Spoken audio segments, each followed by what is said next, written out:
K-Rino Radio. Ha. K-Rino Radio. Ha. Ha. Let's tell them about it. You're listening to K-Rino Radio on 90.1. Who is he? What is he? What does he do? Where is he from? H-Town, where the independent grind was invented. Understand, I'm the property owner, you just a tenant. KPFT is the station and location for the really special guests. Good knowledge and information for the coldest on the air. We making a strong case. If you scared of the truth, then you in the wrong place. Every Friday, 11 o'clock p.m. Central. We cooking the game, serving it up, feeding your mental. You can even call in, dial 713, backdoor with 526 KPFT. We ain't playing with them, we gon' tell it like it is, partner. Out of town, KPFT.org, yeah, we got ya. How'd I get on the airways? I know y'all like, wow, K-Rino Radio, homie, starting right about now. Yeah, we got ya. How'd I get on the airways? I know y'all like, wow, K-Rino Radio, homie, starting right about now.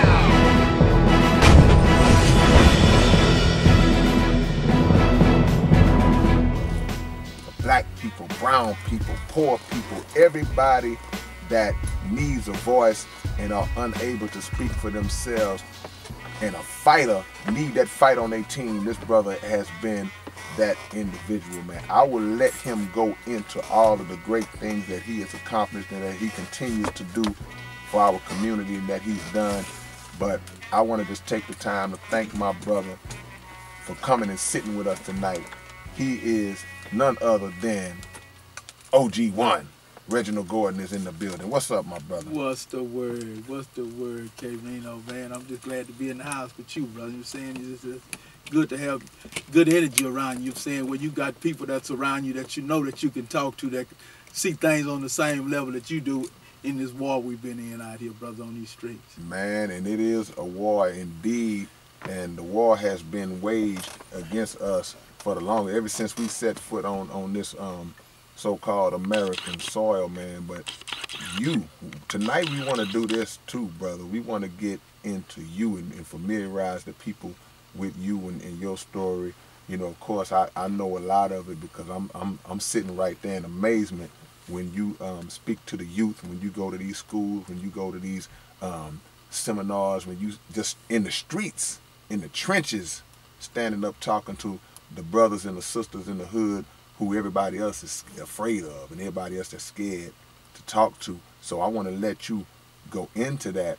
Tell them about your organization. Tell them who you are and tell them what your purpose is right here in 2018 moving forward, big brother. Let them know who you are. Well, thank you there, brother. First of all, I brought my queen with me tonight, so I couldn't do what I do without my queen. Yeah, and you know, look, and I'm gonna say this real quick because one of the things I had, it was amazing when I walked in and you introduced, you said, man, this is my queen right here, because in Murder One, a Bad Witness, it's very rare when I see OG1, he's always by himself, one deep. I mean, he show up one deep, man, and it was amazing to like, okay, well, you know, this is the first time I actually seen him just rolling with somebody, you know what I'm saying? Because, you know, a lot of soldiers, I was thinking that's what the one stood for, was one deep. But it was a pleasure to meet you, Queen, and it's beautiful that your soldier got you by his side tonight.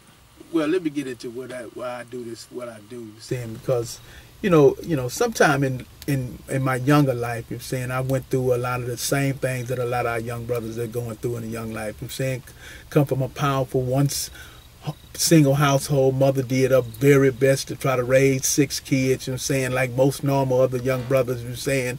So I came through the trenches like a lot of other young brothers, man, you know, raised up in Sunnyside. From Sunnyside, we traveled to South Park. We did what most black people did, chasing white folks to get out of the hood. And we moved from Hiram, South Park, we went to Alameda Plaza, the Hiram Clark, the most cities. So we did everything coming up during the 60s to try to escape poverty and escape poorness and try to live the life of people in a decent area to be safe, to have a safe family. But somehow along the way, as a young man, I was seeking what most young men seek. I was seeking leadership. You know what I'm saying? I was seeking strength. I was seeking power, what most black men are seeking. Right. We seeking this power, even though our mothers love us, but they can't give us that masculine manhood we need to survive on the streets. So when my mother did everything she could to give me the love, the support, and things that I need from her point of view. When I went to the street and was kicked out the street, kicked out in the streets, I had to stand up, and I do what most young men do. I have to put on everyday mask like young men do to survive in the street. So I put on my mask to get in the streets to figure out how can I survive out here in the streets amongst people that look like me. Because most young men, especially dark-skinned black men, have problems even in the school system, in your own family structure. So I was suffering from what a lot of our young brothers suffer from. That's a lack of self-esteem. So I found self-esteem in things that made me feel good, whether it was smoking weed, whether it was talking loud, whether it was carrying out, acting crazy, whatever I did to get the attention, I did it. You know what I'm saying? Any attention was better than no attention at all. And what we do things outside of our own personal characteristics. You know what I'm saying? You may have some good home training, but when you need something that makes you feel that you need to become what they need, what you have been stereotyped to become, a man. And sometimes we ask ourselves, what do that mean when we have never seen a good, strong man in your life? Because I come from a gene of men. When I look back at my father's life, I looked at my father's lifestyle, and he was the product of his own father, alcoholics. So I turned out to be what I didn't want to be in the life that I was traveling. Well, I eventually did what most young men do after running with the wrong crowd, skipping school, got kicked out of school, ended up on drugs at a young age, undereducated, not educated, quit school in the 7th grade. End up at the age of 16 hanging with the wrong crowd, which it wasn't the wrong crowd. It's the crowd that made me feel like I needed to feel, because they gave me what I didn't have at home. They gave me a sense of power. So when the brothers gave me a sense of power at that young age of 15 and 16, I ended up doing a robbery case. And it wasn't the first robbery. I've done plenty of robberies, but the robbery we got busted in, me and the 6 brothers, man, I'm 16 years old, not knowing what the hell I'm doing, but I was caught doing a robbery with a pistol in my hand and being put in front of a judge that didn't look like me, didn't think like me, and didn't give a damn about me, gave me 4 50-year sentences. And let me touch on that real quick, because you went into something that I was going to ask you about. So because I've seen you speak on many occasions, and the first thing you do when you start off, you honor your mother. And that's one of the most beautiful things, I think, for those young brothers to see, is that, look, this man whose life is a story of just total redemption, just a 180, the first thing you do is honor your mother in a world where a lot of these young brothers, they tend to not have that respect for their mother. What was your relationship with your father? And do you think that kind of led to you kind of getting out there on the wrong road early on? Yeah, I think it would, because I never had a real good, strong relationship with my father. My father didn't know how to love because his father didn't know how to love. Once I really did the investigation on my dad gave all he could give. And that all he could give is what life he knew how to survive in himself.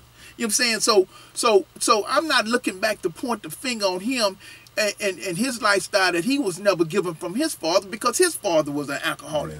So when I seen that and had to re-educate myself on that, I couldn't go back and be mad at him for he knew what he did. So I had to make a decision in my own personal life. Even when I was in prison, I had to figure out a way to re-educate myself, recreate a new me while I was there, because the genes that he had passed down to me was the weak genes that he received from his father. Well, let me get into that, because that's where I stopped you at. You were getting ready to tell us how the state of Texas, what happened to you based after the robbery incident. Break that down, because I think that's going to be such a big inspiration to a lot of youngsters who are listening, and something to maybe kind of hold them back from maybe making a move that might put them in the same situation. Yeah, you go in the lifestyle, you get in the street, you know what I'm saying? And I'm so-called at that young age, I'm saying I'm convinced that the people that I'm running with was so-called down, homeboys, had my back, all these different things that brothers tell you when you out there on the street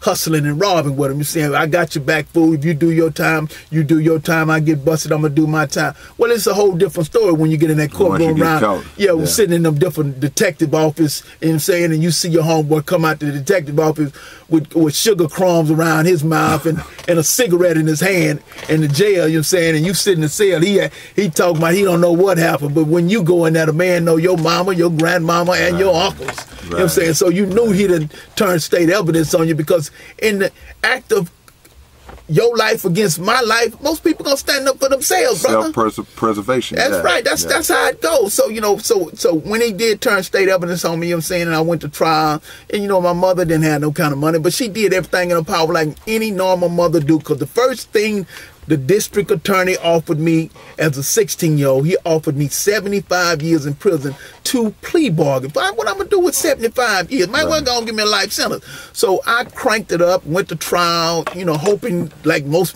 brothers do, looking for what you call justice in this courtroom.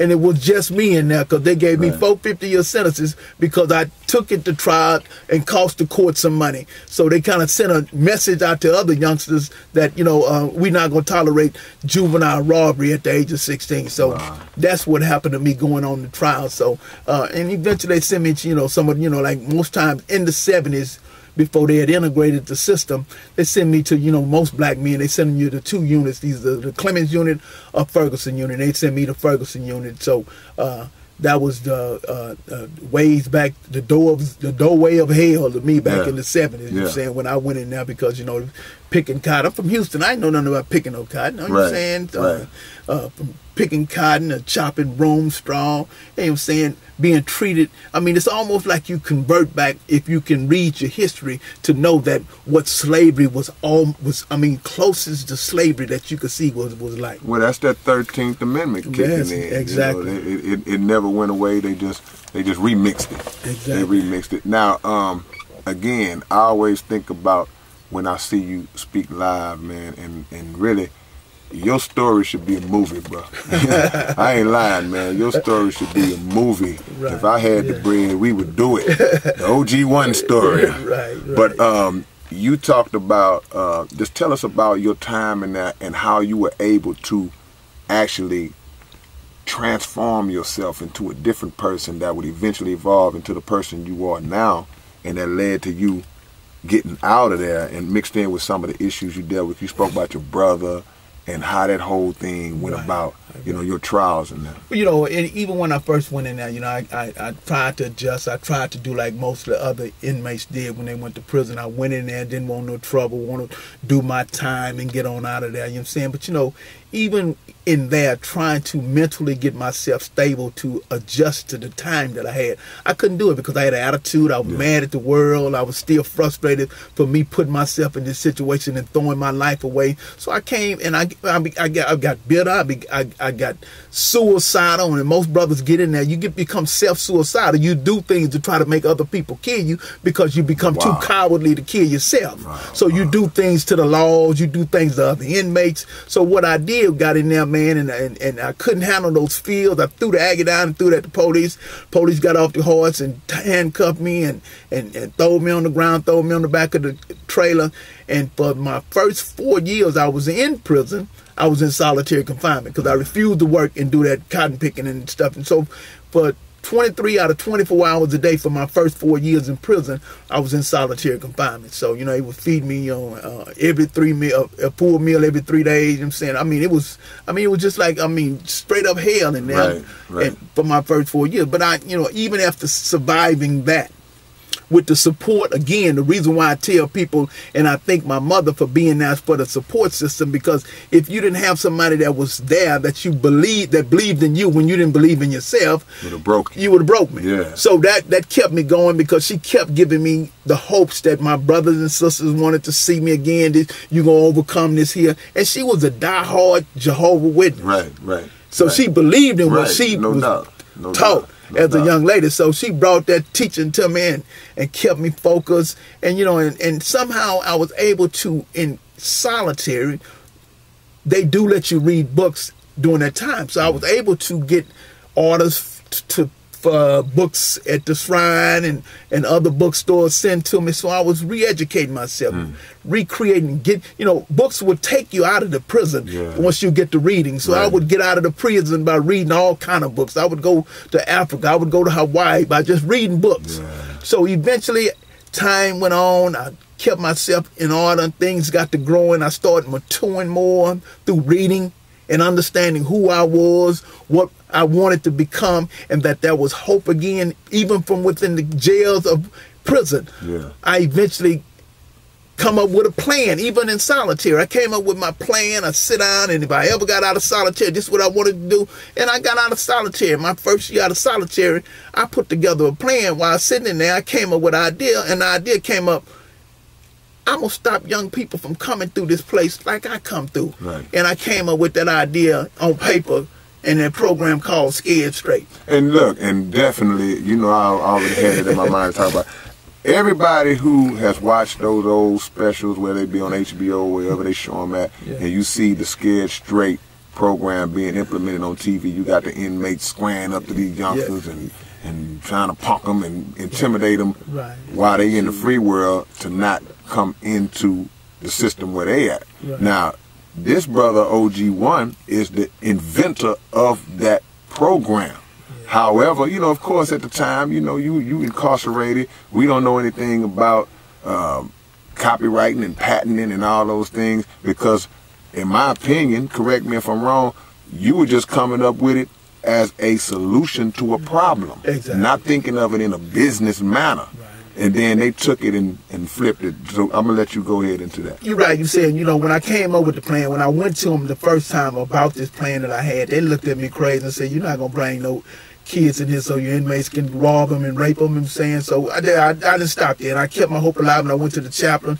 So the chaplain let me start bringing a group of young men into the chapel's office, and we would talk to them and give them our story, and I mean, it was so effective in those small little counties around Sugar Land and Richmond, Rosenberg. Them little kids were so changed and transformed, and the recidivism rate. And one thing you know about people that deals with things that either save them money, they want more of it. So the recidivism rate amongst the young people was going down because they didn't want to come back to see us in the jail. Because, you know, I go in, you know, I was pretty rough at that time. If you see some of my old scripts that I still have, you know, for me to get in front of some of them kids and pull my teeth out in their face and saying, and they would look at me like, man, where did this monster come from? So eventually HBO asked the warden, can he come in and do a story on us and the effectiveness of the story? And HBO came in there and did an interview with me and followed us, and we started putting it in the field. We started taking them to solitary, and before you know it, man, people was coming in there from all over the world to videos, and HBO started taking series on each story that was there. But again, just like you said, when you're caught up under the 13th Amendment, when you transform back into slavery, all your rights is gone. You know, I didn't even have a name. My name was 292180. So, you know, so everybody got a number while you're there. You don't have a name. So they understood that. So it was brothers that was in there also with me that went, you know, got busted for crack cocaine. They was chemists from U of H, but they had the skills and knowledge of chemistry. They came up with a chemical called fire quench that Texas A&M bought, and I mean they made millions off the fire quench that this brother created. So it was it's a lot of talent, a lot of creativities there, brother. This remind me of the rap game, man. You know, it's like because one thing you said a minute ago, you said that when you first presented it to whoever you put to the warden and those guys, oh man, ain't nobody gonna come and see. Look, they already had in their mind, this is a hell of an idea. Exactly. But they wanted to discourage you from it, and probably as soon as you walked out the room, they got on the phone and called somebody to try to put it in motion, man. They just rip your ideas off, man, and never give the individual credit who deserve it, man. We sitting here with the creator of the Scared Straight program, but I'm gonna let you continue on into that, big brother, and just wherever it takes you, you go right on ahead and pick up where we left off. Right, you know what I'm saying? But you know, after that time, you know, things started growing great. You know what I'm saying? We started putting programs in every Saturday, twice on Saturdays. Then we started doing one in a week, and then they asked me to start training inmates from other units, so we put it on other units around the state of Texas. Then, you know, other states started coming in. We started training inmates, and then we started putting other programs even in the prison, not Scared Straight, where we were doing in reach, where we were doing teaching all new coming inmates that was coming. They call them new inmates, new boots that came in there. Yeah. They had us talking to them, giving them the word on how to survive in prison. So we was teaching the kids that was coming on the outside. It was teaching the young ex-offender that was coming in there. We was teaching them how to survive in prison. So this program became real powerful and strong. And I ended up 13 years had passed, and one of the most powerfulest things happened that affected me, that my baby brother that I love so well, that came up, got caught up in the crack game, thought he was a big time crack dealer here in Houston. And I used to, tell my brother all the time, it's going, either two things going to happen to you. You're either going to end up in here with me, or you're going to end up in the grave. You see, but sometimes when you're making that money, you get blind to what that money do to you. Yeah. When people trying to give you some good information and great advice, right. You know what I'm saying? You don't want to hear it. You're hating on me. I love you. Here, huh? We talk with our money and talk with our hand, right. And we don't want to hear because we don't think that it's going to ever happen to us. Right. So, my brother paid the major price, and he was killed on Buffalo Speedway.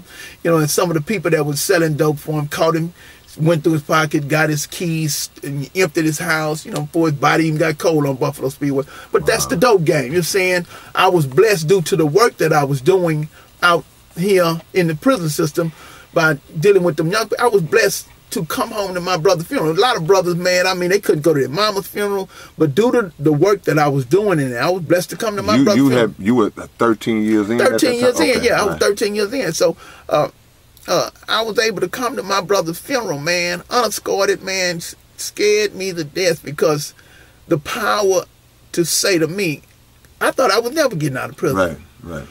But it told me, if they give me a furlough to my brother, I can make you got parole. a shot. I got a shot to get out of there. Yeah. Did everything I was supposed to do, came home, and one of the most powerful things hit me when I made it home. I met my daughter for the first time. Wow. I had a daughter that was 13 years old. And when I left, she was in her mother's belly, you know what I'm saying? And, by me at the time, 16, didn't want to be responsible when she told me she was pregnant, you know what I'm saying? And when 2 weeks after that, I was locked up, and I never was able to see my daughter, but through a picture in prison, you know what I'm saying? But when I seen her for the first time, 13-year-old girl, beautiful young lady, she walked up to me and hugged me, and most things that they do when their daddy coming home from prison. She didn't know me. She just knew of me as being her father. You know what I'm saying? We didn't have no relationship together. But I went to the funeral, come home from the funeral, went to eat dinner, nice food. And, after things was getting ready to go, she was a mute young lady. She would never talk, wouldn't talk to me, head down, you know what I'm saying? Very, very shy young lady. And I asked her what was going on with her, because I was trying to get some information out of how you, mother, doing, what's going on in your life, you know what I'm saying?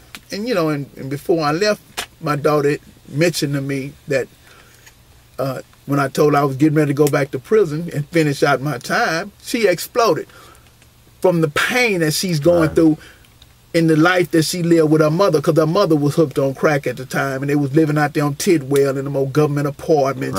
And, most of the time back in the 70s and the 80s, about 83, when crack cocaine was at its height, her mother was got swept up on that crack cocaine. And anyway she got her fix. Even if he was selling her daughter, she got her fix. Well, the men that she was bringing to the house was not only she having sex with her, they was molesting my daughter. You know what I'm saying? So, the pain of that, because when I got up to go back, my daughter said to me, I don't want, what I'm saying, I'm tired of living the way I do. What you mean? You know what I'm saying? And when I tell my mom about it, she tell me, what are you doing to bring these men in the room with you? So these are the words she told me going back to prison. So that kind of stuck in my head, and that kind of shook me a little bit. So, everybody was scared I was going to turn back to be the old kind of person I was going back to prison. But it made me stronger, and I became even stronger. I stayed focused. I kept my program going, because I had, again, that great support system that told me, don't worry about this, son. I'll step up another notch, which was my mother. She stepped up. And my daughter was so mentally messed up, like a lot of young men and young ladies this day and time, when it comes to dealing with pain. And that we have in our community, because again, one of our biggest problems in our community coming through that crack cocaine era, coming through this time, and we wonder what's wrong with Ray and Pookie. Well, Ray and Pookie is full of pain. And when Ray and Pookie is full of, well, they don't want to talk about it. We don't want to talk about these secrets, especially when we're dealing with our young boys. Young boys, one thing we don't want to do is deal with one thing is called feelings. Right. It's easier to deal with. It's easier to go straight to anger than to deal with our feelings. You don't want to be, you acting like a punk. Exactly. So it's more aggressive and more macho to deal with anger. We can deal with anger, you know what I'm saying? Because for me to expose you to my feelings is something soft about that. In America, there's no masculinity to that. So until we figure out how to get to the root cause to a lot of our young brothers' problems around the city and deal with the pain, deal with the issues that they're not willing to talk about. Because again, we have been taught a fictitious story about what manhood really is. Oh man, come on. We are here, man, with the great OG1, man. If y'all want to holler at him, man, 713-526-KPFT. He'll be here for the whole hour. 200 years, bro. Yes, sir. 200 years. You remember Richard Pryor and Stir Crazy? Yeah, I know. When he collapsed and they gave out that time. That's me if the man say 200 years. Yeah. So now you are at a point now where you kind of seeing the door cracked open a little bit while you was in there now. Right, yeah. Because you, 13 years later, are not the person that you was when you came in there. Exactly. You transformed yourself. Talk to the people, because this is inspirational. Talk to the people about how you ended up coming out of that situation. Finish the story about your brother, but talk about how you ended up coming on the outside, making it out of a situation that seemed like it was no way you was going to get out. Well, you know, after going through that with my brother and we buried him and put him in ground, I went back to prison, and after dealing with my daughter on that issue there, you know, and I had something that was powerful, because, you know, most of the time you could see even from the walls of prison, you know, most inmates make statements that, you know, God, if you ever get me out of this situation, I'm you know, all them promises you make God, you know what I'm saying? So I've seen some of the signs and signals that I had asked for and the prayers that I asked for. I seen them come true even behind the wall. You know what I'm saying? Some of my blessings was coming through from behind the wall. Yeah. And some of the things that he showed me and he gave me a glimpse of it, just keep working your way. And I kept working and doing what I do. And I eventually got back in school and received a GED. And once that did that, my self-esteem went another different direction. I got in college, Lee College, man. I started taking up trades. I got involved in AANA. I took up a family structure program, the 10-step family program, dealing with our family issues on dysfunctional families. I started re-educating myself to bring to the table when I'm in front of a child, because I understand that fear tactics from my own point of view on the streets when they were shooting at me for robbing. Right. I would get mad and get scared for a couple of days when somebody shot at me, and I say I'm not going to do it no more. Right. But 3-4 days later, I'm back robbing again. So I know fear is only temporary. Wow. So I know what I had to do. I had to get some education to educate these children that was in front of me. So our education lasts a lifetime. Once I educate you something, it stick with you longer than somebody putting fear in you. So I can holler and scream at you all day long, but that ain't, like I said, that wasn't. So I started educating myself. So when I was in front of young people, I had something to offer them. I had a gift to give them. And that gift that I educated myself through that time in reading, educating myself, hitching on to great people like Abdul Muhammad, or like Brother Kofi Tahaka, you know what I'm saying? You know, hitching on to these brothers that went through the roads of education, that know how to bring it back to the neighborhood, know how to bring it back. So I've been great soldiers and stewards of those great leaders like that to steal the knowledge that they have so I can pass to other young people. So that's have led me to, even when I was getting out of prison, after staying in there, ended up doing 20 years of my life in prison, they ended up giving me a parole. Come on now. Fearful. You know what I'm saying? And most people don't understand that trauma, in most time, brothers that get out of prison, even when you're doing good, you confronted with trauma. Right. And trauma is a form of depression if you don't have psychologists or somebody in your support system to help you, guide you through this trauma you finna go through. Yeah, you gotta so therefore, what we're dealing with now in this day and time, coming out of the 70s and the 80s and the 90s and the 2000s, we have a bunch of brothers that's been released from these institutions that's so traumatized, it then turned into depression. Depression turns into pain. Pain turns in, if I don't know how to deal with it, acted out. And what's happening in our community, a lot of these brothers that don't know how to talk about what they're going through is acting it out through pistol play. Right. Because a lot of them don't have people that can pick up the phone and call and say, look here, brother, this is what I'm going through. Because again, we're caught up in that masculine, macho, hard, that road that somebody told us that this gangsterism stuff is the solution. Yes, sir. And a lot of our young babies have taken this gangsterism stuff to another level. We called the other night for the hustlers and the OGs. That came with some class. Because it was class and hustling at some time. You know what I'm talking about? We had honor amongst thieves. We had boundaries. We had respect. We had rules. But the gangsters, the thuggish, these thuggerism don't have rules and they don't have laws. It's the wild, wild west. And a lot of the OGs, we have dropped the ball in a lot of cases. We got OG1. We're going to take some calls, big brother. We're going to let you get back into it because the phone lines is lighting up right now. Let's go ahead and get the first one on, Big Murder. Caller, you on the air? Can you hear me? I can hear you. I can hear you, buddy. Who am I speaking to? Man, it's Graham, bro. How you doing, Kay? Man, it's a blessing. It's a blessing, big brother. Holla at the homie OG1, Graham. It's an honor to talk to you. I'm hollering at you, man. I hear your story, man. I'm listening to y'all all the time, and I hear you, bro. I hear the same thing with my brothers out there, like Sambo and Bean. You know, every Bobo and all my brothers that out there locked down and going through what you're talking about, what you went through. So it's a blessing to hear somebody tell the real and let these youngsters hear it from somebody who's been through it and tell you exactly what it's about. So I'm just listening to y'all, man, and I'm loving it, man. I just wanted to say, man, I'm out here in Dallas. Thank you so much, Grim. You know you are OG, man, and we appreciate you. You know, South Park Coalition to the blood, brother. You already know what it is, family. And give Murder your number because I need to holler at you. I'm gonna definitely do that. But yeah, keep doing what you're doing, Kay. And like I said, OG1, man. Yeah, he's right, man. Then he do a movie on your life, brother. Yes, sir. Well, you know, I appreciate you, brother. You know what I'm saying? I just want to be a servant to the people, man. You know, God has saved me to come out here to do it one more time out here. And, you know, I've been out of prison going on 20 years, and, you know, I've been grinding ever since I've been out here, brother, on the front line.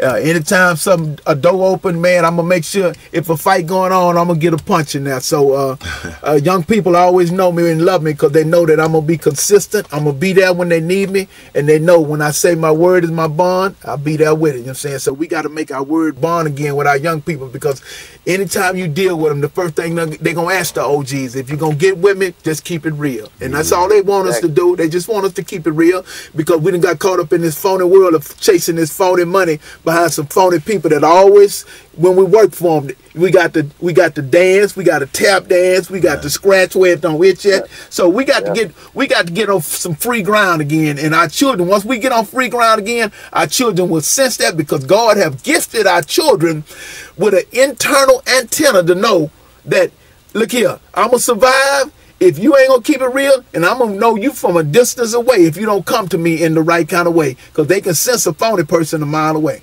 Thank you, Grim. Thank you for calling, man. I'm going to be in touch with you, Grim, tonight or tomorrow. All right, Kay. One love, brother. Easy, bro. Peace, bro. Keep doing it. Thank you. We're going to take this next caller. We got him coming in. Caller, holler at me. What's up, man? It's the boy Lil, man, promoter for Street Military, man. How you doing, my brother? How you doing? I'm doing good, man. Go ahead. We listening to you. OG1 is in the building. Man, I appreciate a lot of words you speaking, man. Hey, I feel that there, man. I'm on the same page that you on, man, trying to, know what I'm saying, get out there and help my young generation, help to the community and everything, man, lead them on the right path, man, then to see them doing all the destruction and stuff, man. And I've always been doing that ever since a kid. Right. I hear you, brother. You know what I'm saying?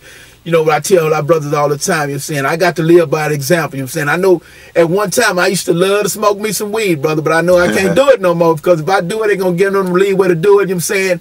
Because I got to be that example to them, and I got to make sure if I'm going to try to do the right thing, I want them to do the right thing, and I want to lead them out of the self-destructive way we do it. A lot of time we do things is to cover up the pain that we don't want to deal with. We got to quit covering up the pain and putting the mask on and keep it real. That's all I'm saying. We just got to keep it real.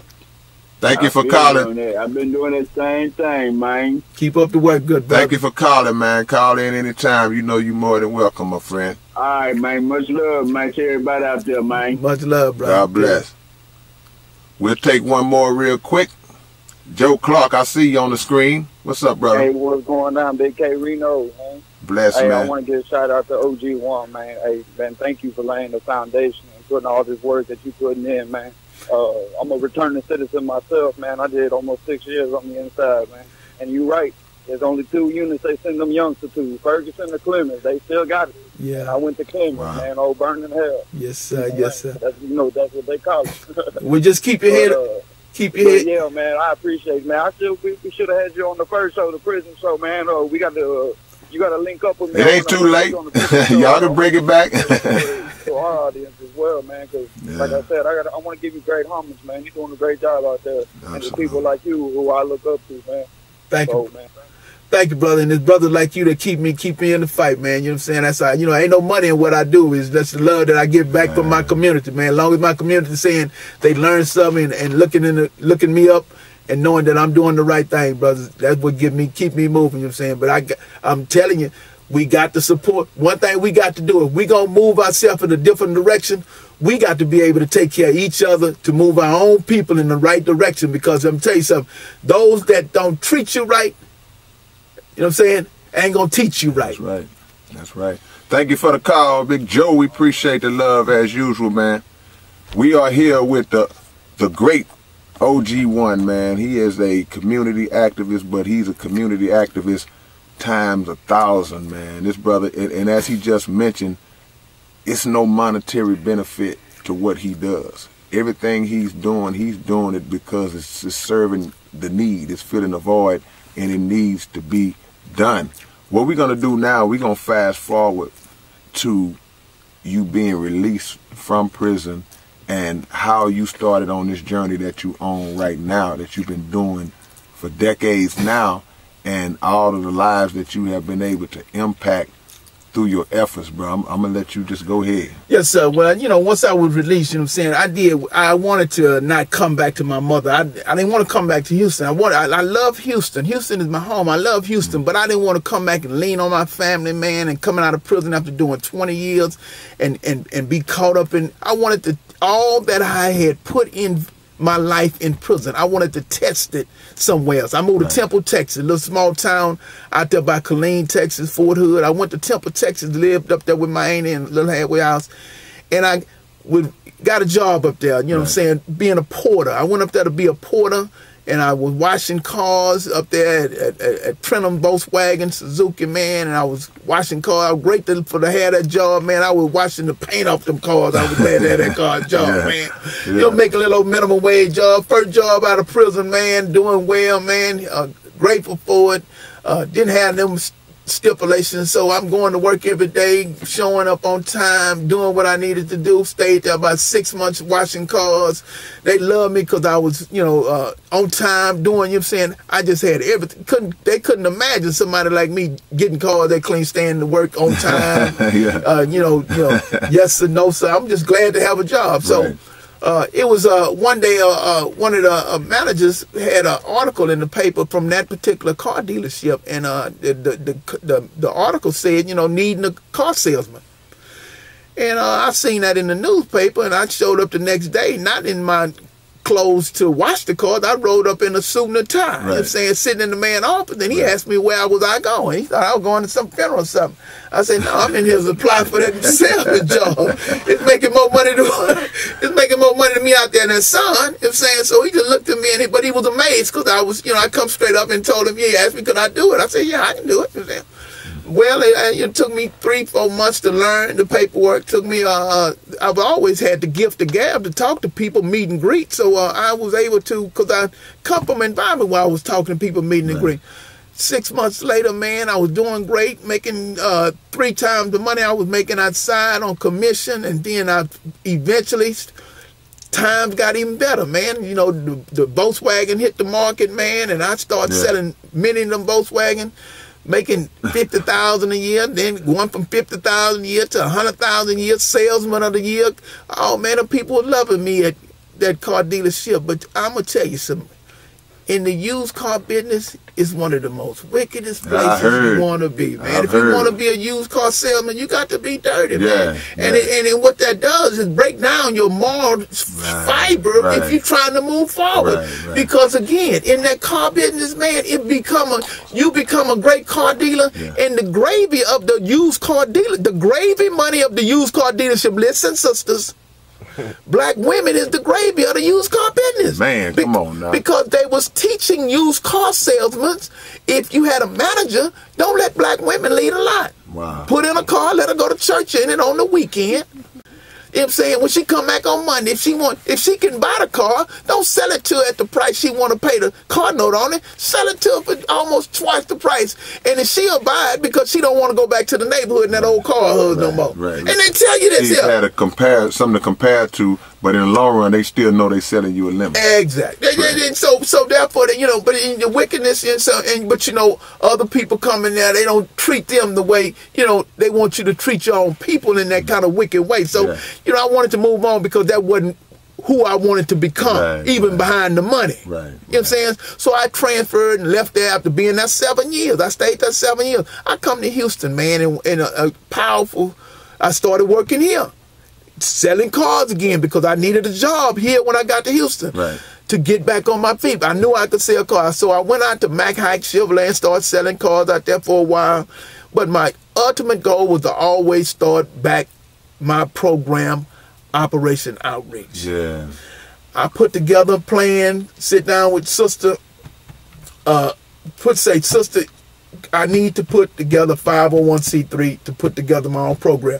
They wouldn't let me have a name Scared Straight, so because state of Texas owned that name. It already jacked and jacked them for the name. So I put together my program when I got here to Houston by the name of Operation Outreach, OG1. And OG1 only means knowing the time wheel with the new gangster rap, the gangster music. So what we have to do in this day and time, if we love our children, we're going to be becoming creative to draw their attention, because my job as a leader is to get the young people to ask me the questions and I give them the correct answers. So I put my program OG1, and OG1 only means the original group 1 that I started when I was in prison. Come on now. But the capturing words from young people, it's a good capturing word that young people like to say, what you mean you're OG? Yeah, I am OG. You know what I'm saying? So what that program done in the name alone put me in the position to where I was able, because I built up a great network while I was in prison with Harris County Juvenile Probation Department. I built up a good networking with Fifth Ward Richmond program, with all the different HID school systems. So once I was released, all I had to do is reconnect back into the school systems and the probation department that I had already built up a relationship with. So I got my program together. I started getting contracts with them, started doing. But the sister that I went to school with in the 7th grade had a charter school.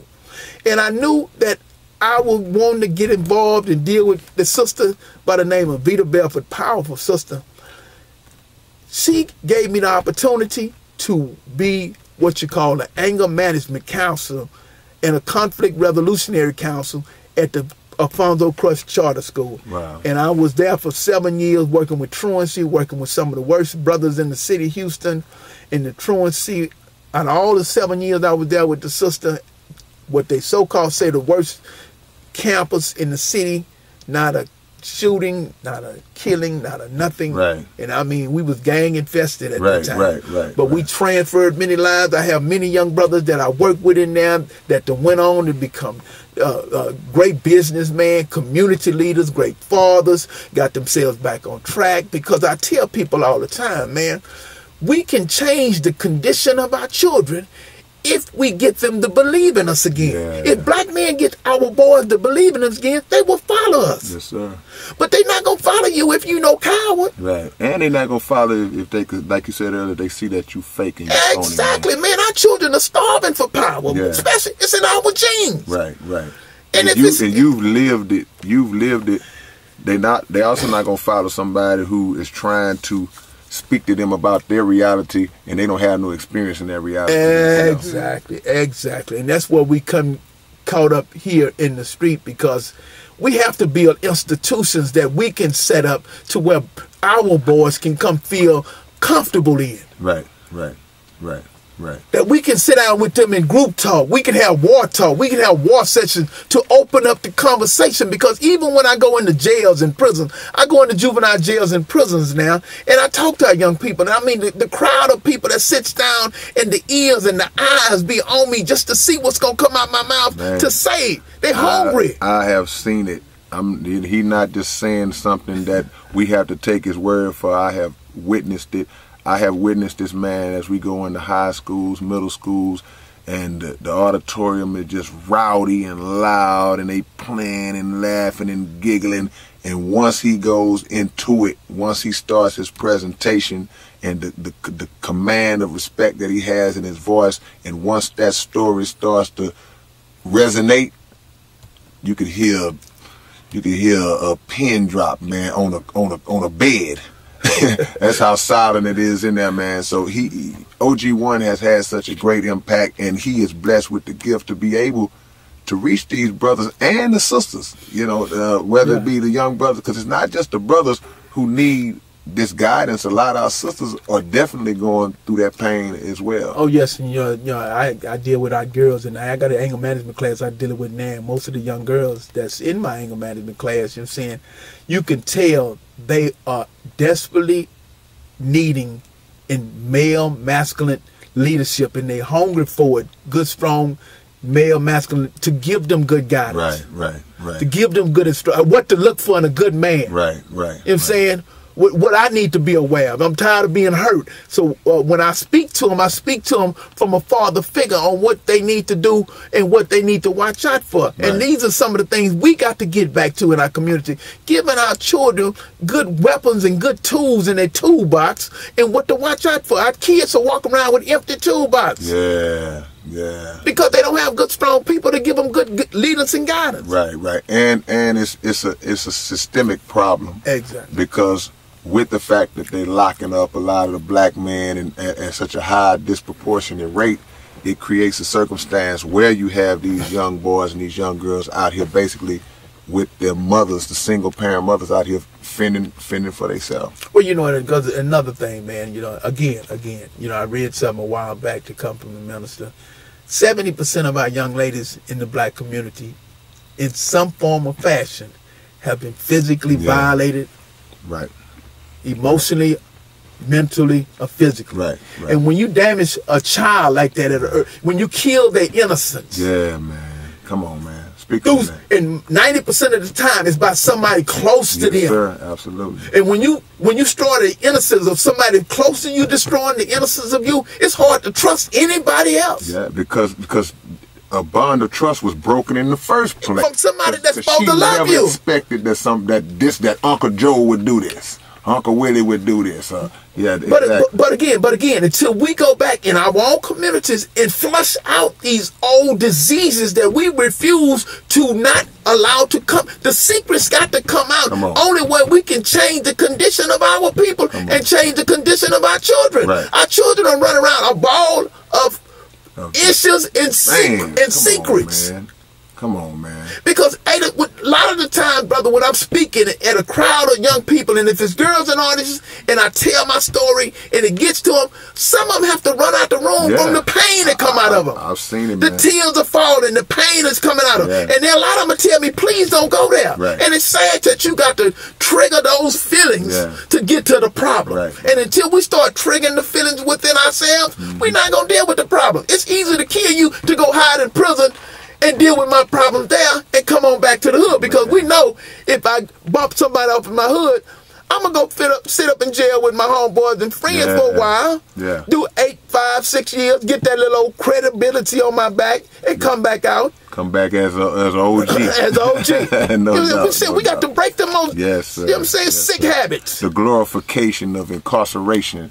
And that's one of the things we have. You know, we talked about that a while back. People coming out, yeah, man, I just did 15 and that thing. We bragging about giving away years and years of our life. Making people rich. To a racist system. Exactly, brother. And we just got to win. But again, you know, once you know better, you learn this kind of stuff, it's up to us. You know, like Tupac said, you know what I'm saying, the more you know, the more you see, the more pain it is for you. But it's got to be that you go back and teach the ignorant what you know. Because if you hold it and keep it up, man, you know what I'm saying, it does us no good. So we got to, once we learn better, know better, and can do better, we got to raise up the little brothers, man. We got to go back in the neighborhood and raise up the sisters, man. You know what I'm saying? I tell a lot of people, man, we talk about dealing with our young people, but even in our own community, I know some gangsters I can't drop off in the middle of the deep hard and the bottoms of third ward. I can't drop them off in the bottom. They'll run and try to catch a Greyhound bus to get up out of there so quick. And see, that's another thing we want to talk about, your work in gang intervention. Yes, sir. Yes, because everybody knows, you know, Houston is not really a gang city. Right, yeah. We pop a few little gang names out there every now and then. We got a little action going on right now that people may not be aware of. But for the most part, man, we kind of handle stuff on our own, or we hood to hood, or this side and that side of town.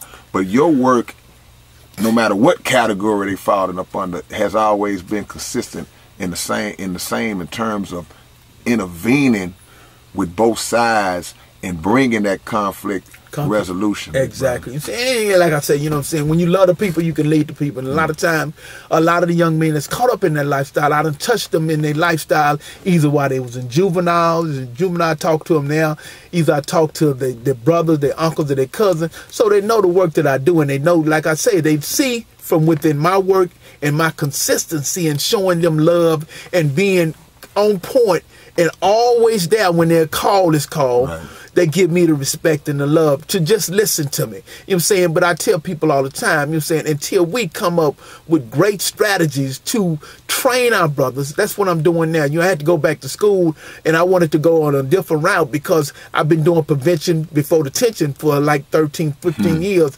And I understood that coming from that crack cocaine, prevention before detention, I had to get caught up in what's going on in this new day and time, which is this new opioid movement, man. Yeah. So what I did last year, I got trained, I went to school, and just like those brothers in Richmond, California, and all them other areas up there, what they did was became trained recovery coaches, going back in the community, retraining your brothers with some funds and finances to replace that old dope money with some finance money, training our brothers to train other brothers to get out that lifestyle. Because people don't necessarily want to do it. You got youngsters that's hard-headed that want to shine and look live, but for the most part, it's survival. It's survival. People want to survive. Let me ask you this real quick. We got about a good hot 5 minutes. Okay. Now, you do this thing every year. That's, to me, that's amazing. Called Snuffing Out the Smell of Death, where you bring hundreds and hundreds of youngsters into a funeral home. Go into that real quick and explain what you do with that situation. Yes, sir. Thanks for bringing that up, brother. That's my bread and butter, my summer program and my Stop the Violence. Every summer I bring about 300 young people into a funeral home. And my purpose of doing this funeral home thing, because I want to bring young people into an uncomfortable environment after playing video games, Grand Theft Auto, these video games are so full of blood. I wanted to bring them in a video home, but I wanted to bring the mothers that have violently lost their children to gang war. You're saying mothers that done lost their children to crime. One mother lost their son behind tennis shoes to stupid, senseless crime. So I bring the mothers in there with their signs so they can relate, talk to these young people, let them see the pain that they go through after you done pulled the trigger and killed one of them son in some senseless gun violence. So I keep them in a funeral home from 10 o'clock in the morning. Can you imagine keeping some gangsters in a funeral home at 9 o'clock on a Saturday morning for 3 hours? Yeah. This time it was wall to wall, and you got to put a little pain in them. You know what I'm saying? Let them remember it. Right. They sweating and they. But the good thing about that, for 3 hours, wall to wall, shoulder to shoulder, not a fight, not an argument, and the tension was there, and they listened to every presentation for 3 hours. I kept them there, brother, and they love me after it's all over. And it's sad that a lot of them want to stay there to hug me because they don't want to leave, but the mothers love it, the community love it, and I just want to give a big shout out to that brother Rodney Bird for opening his funeral home doors to me, man. The brother have always gave me the door to his funeral home to do the program. It's effective. I went all around the city when I first came up with the idea and brought it to these brothers. Can I use your funeral home for just a weekend to do the show? No. You don't bring them out there. Tell them. This is the attitude we get from my own people, man. That's right, bro. You know what I'm saying? So until we as grown folks that run places that have labels before our names, but not willing to use these labels to move and advance our children farther, the label mean nothing to our children. Look here. They don't care what you know until they know how much you care. Man. I've been stealing that quote for about the last 8 months since I first heard Brother Jesse say it. That's the quote we got to say to these people with these labels before their name. That's right. They don't care how much you know. Right. Until they know how much you care. Come on, bro. Come on. And look, and I wasn't there this time. I missed this one, but I was there last year. Yes, sir. Yes, sir. And Big Brother is not exaggerating. It's wall to wall. Soon as you walk into the door, you already in the sardine can. Because the impact, people come out and you standing in the funeral home and it's an open casket up in there. Yeah, exactly. So it ain't like you just, okay, we just in the lobby or nothing, you know. So the reality sets in on those young brothers and sisters that like, hey man, this could be your future, you know, if you don't figure out a way to transition yourself out of that lifestyle, man. Look, OG1 has fed us well, big brother. Before we go, please give them any information that they can contact you if any people want to, hey man, we need your help. Yeah. Social media numbers, whatever, let them know. Yes, sir. Thank you, though, bro. I just want to let everybody know we already had a wheel rolling. We just need some support. We need either volunteers, brother, to get on board, brothers to find out. If you can't get on the front line, come out with financial support us. We're trying to get a building open up to where we can do some conflict resolution training with you, brother. We can do some life skill training with you, brothers, so we can get in the hood on door to door in their face. So get in contact with me. We got a program going from the Scott Street corridor to change that area over there, and we're going to start there and we're going to move it around the city. So get involved. Give me a call, 832-657-2513. That's my number that you can call me to get involved. We can talk about it, we can think about it, we can dream about it, but until you out there on the front line to do something about it, it's not going to change. Until we start, when men stand up, our boys will sit back down. Again, my number is 832-657-2513. Don't talk about it, be about it. Meet me there. Don't meet me there, beat me there. Next Thursday night at the Shape Community Center at 7 o'clock. Be there. We training, getting ready to take over our neighborhood, to take back the streets, to retrain our boys. Men, we got to be a man for our daughters. Who you want your daughter to be with? If you ain't gonna create a man, she gonna find something. So let's do something different and get on the front line. Thank you, bro. Y'all heard it, man. OG1, man, thank you so much for joining us, big brother. You're welcome anytime. Tune in to K-Rino Radio next week, same time, 11 p.m. Shout out to the big brother Murder One and Keystone from No Regret Media, man. One love. Thank you again, brother. Peace and love, y'all. Peace.